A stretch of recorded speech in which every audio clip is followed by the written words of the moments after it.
بجنزيرة بغوث داري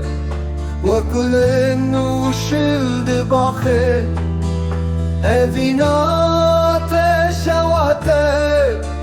اسكتنا في أقري بجنزيرة بغوث داري